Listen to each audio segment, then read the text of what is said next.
To coat things in chocolate, we'll need a few pieces of equipment, and exactly which equipment will depend on which method you choose. There are 3 methods that you can use when melting chocolate. You can use direct heat, a double boiler, or a glass microwave safe bowl and a microwave oven. You'll also want a tray or baking pan to set things on so that it can be moved out of the way, but it should not be refrigerated. You will also need some wax paper or parchment paper, some rubber scrapers, and possibly some sticks if you're going to place some of your items on the sticks on the lollipop sticks before coating. The ingredients that we'll need would of course be the chocolate for melting. Notice that I have some discs and some chips. The discs actually will melt much easier than the chips. They're designed for that process, so if you can find those, they're highly recommended. But you can make it work with chocolate chips as well. You may find that you need some paraffin or shortening to help smooth out the chocolate when it's melted. And of course you'll need the items that you're going to dip in the chocolate. You can see I have fruit, cookies, nuts, dried fruits, pretzels, coconut. There's a lot of different things that you can use. And then you'll also want to have ready to go any attractive decorations that you'd like to add, because they need to be added while the chocolate is still wet. So I have sprinkles, colored sugars, and there's lots of different things that you could potentially use. The direct heat method would be easy and convenient. You would simply place the chocolate in a heavy saucepan over a very low heat, stirring constantly with a heat-safe rubber scraper or a wooden spoon until the chocolate begins to melt. Then you would immediately remove it from the heat and stir the chocolate until it's smooth. A double boiler is another option for melting chocolate. This method takes a little longer than direct heat, but eliminates the possibility of scorching or burning the chocolate. Place your water in the bottom of the double boiler so the top of the water is a ½ inch below the upper pan. Then place the double boiler over low heat. Stir the chocolate constantly with a heat-safe rubber scraper or wooden spoon until it's melted. The water in the bottom pan of the double boiler should not come into contact with the top pan while the chocolate is melting. If you don't have a regular double boiler in your home, you can create a double boiler with a heavy-duty saucepan, a heavyweight saucepan, and a glass bowl perched over the top, and then the steam created by the boiling water below would slowly warm and melt the chocolate, just as in the double boiler that you see on the right. The third method mentioned for melting chocolate is the microwave oven. You can place up to 6 ounces or 1 cup of chopped chocolate bars, chocolate squares, discs, or chocolate pieces in a microwave safe bowl, custard cup, or measuring cup. Microwave them uncovered on high for 1.5 to 2 minutes or until the chocolate is soft enough to stir smooth. Now it's important to remember, if melting chocolate in the microwave, that often the chocolate will hold its shape after it starts to melt. So make sure that you're stirring it at least every minute during heating, otherwise it burns easily. There are suggested heating times and temperatures for these are per ½ cup of chocolate, and it depends on the type of chocolate that you're melting. Generally, the lighter the chocolate, the less time it needs to melt. White chocolate melts the fastest and the easiest, which also means it burns the easiest. You'll want that on a medium to medium-low heat on your microwave for 3 to 5 minutes. Milk chocolate is a medium heat for 4 to 5 minutes, and dark or semi-sweet chocolate a medium-high for 2 to 3 minutes. Again, making sure to check at intervals and stir to avoid overheating or burning. Personally, I am not a fan of the direct heat method. I prefer microwave or double boiler. So I've taken these chips and I've microwaved them just about a minute, or actually these were just 30 seconds, and you can see how they've already begun to melt. So I'm gonna put this in for another 30 seconds. I like to be extra careful with white chocolate because it has a tendency to burn so easily. So I'll put these in for 30 seconds at a time, stirring in between until my chocolate is smooth. Now that the white chocolate I started out with is completely smooth, I'm going to temper it by adding some unmelted chocolate back in.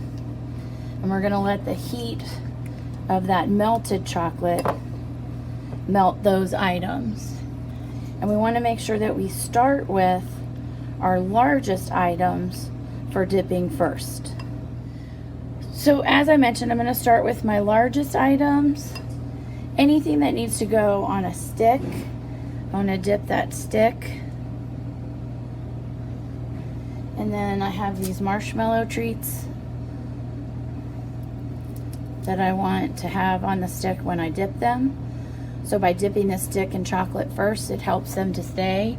I want to do that as early as I can, a couple hours ahead, or even overnight would be great if you have the time for that option.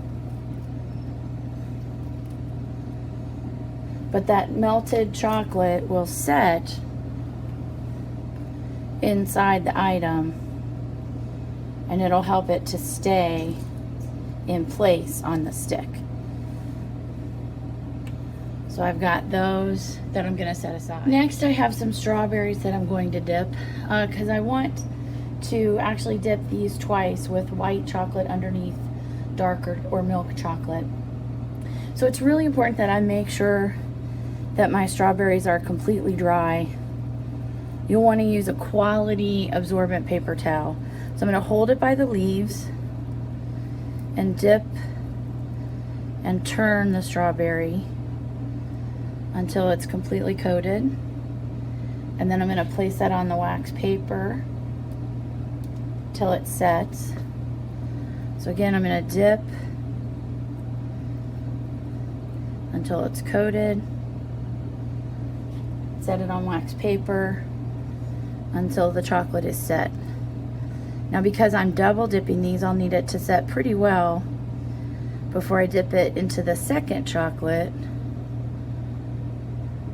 so that I don't end up melting the first chocolate in the second. I mentioned that my strawberries needed to be completely dry and I should use an absorbent paper towel. And that's especially true of all my equipment as well. Make sure that all of your equipment when working with chocolate is completely dry. Even one drop of water can mess up your melting process or your dipping process.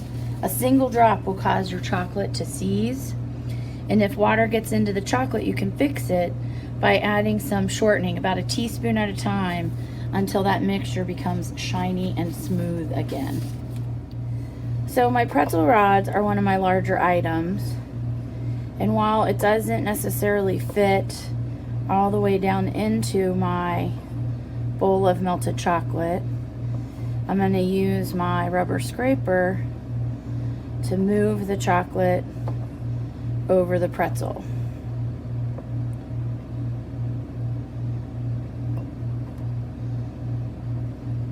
Until it's coated to the point that I want it. I twirl a little just to get the excess off. Then I'm going to set that on wax or parchment paper. So just use a rubber scraper, or you could use a spoon to gently move that chocolate up the pretzel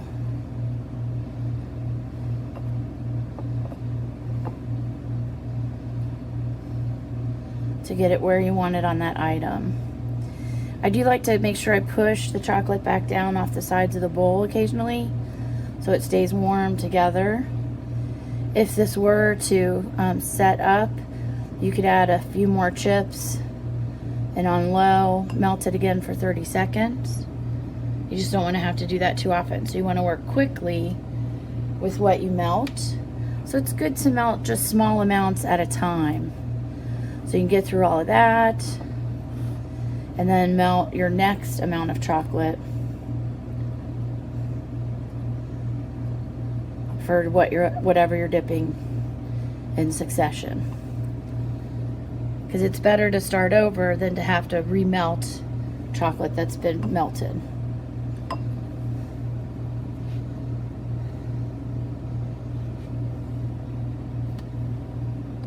As I mentioned earlier, if you want to add any decorations to your dipped items, it's important that you do that before the chocolate melts, or excuse me, sets or dries.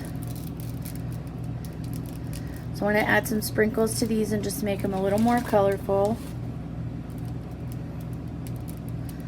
So I'm going to sprinkle those right on the melted chocolate. And I'll let that sit until the chocolate is completely set and dry. You could do this with just about anything. The exception to the chocolate having to still be unset is if you were drizzling a second chocolate, which we'll look at in a little bit. Several different varieties of cookies or biscotti are great for dipping in chocolate. So I have some chocolate sandwich cookies, and I'm going to use a fork to assist me. Just tap off the excess, scrape it across the bowl, and then move that onto wax paper or parchment paper to set. I like to just dip them one at a time.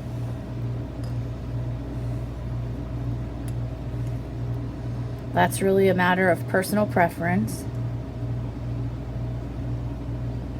Get that excess off the cookie. But you can see these do okay with less in the bowl.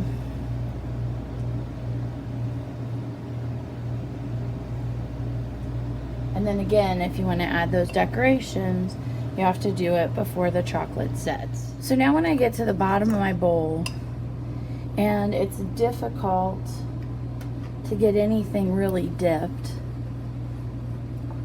I'm going to take my rubber scraper and get as much chocolate down to the bottom as I can. And this is a great time to use mix-ins to finish off the chocolate that's left in the bowl. And you can do a single item mix-in or a multiple item mix-in. So I'm going to take some pretzel sticks and kind of break those up a little as I add them. So there's a variety of sizes. And then I'm also going to add a few peanuts in with the pretzel sticks. This is always fun in chocolate because you get that sweet and salty consistency. So I'm just going to mix this until everything is well coated. And then I'll put it out on the wax paper in mounds that are 1 or 2 bites in size. So no matter what kind of chocolate we use, we're basically following the same process. Once it's completely melted, we're going to stir a little bit of that unmelted back in until it's smooth. So now I have dark chocolate. Remember, no matter what kind of chocolate you're melting, you need to start out with small pieces. So if it's a larger block or large discs, you'll want to chop those into small, fine pieces before melting by any method. The microwave is one of my favorites because I can melt things quickly. It does take a lot of attention because it's easy to burn, but it works out overall pretty well. And again, we're going to start with those larger items like the marshmallow treats and the pretzel sticks.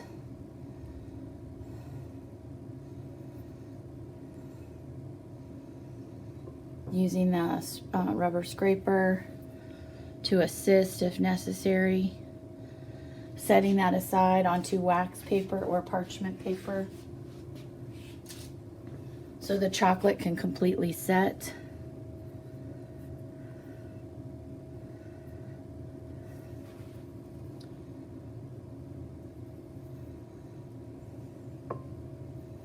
And then we'll move to the smaller items like the cookies. And then we'll clean up the bowl with mix-ins. Now that the white chocolate has set on my strawberry, I'm going to double dip my chocolate so that it looks like a tuxedo suit, and then I'll add a couple of chocolate buttons to enhance the effect. So here it is again. I just dip it in the chocolate, one side, the other side, leaving that middle open so that it looks like a tuxedo jacket. One other way to add a little pizzazz to your dipped chocolate is to drizzle on some other melted chocolate. So you can do simply an opposite color chocolate, as I'm doing here.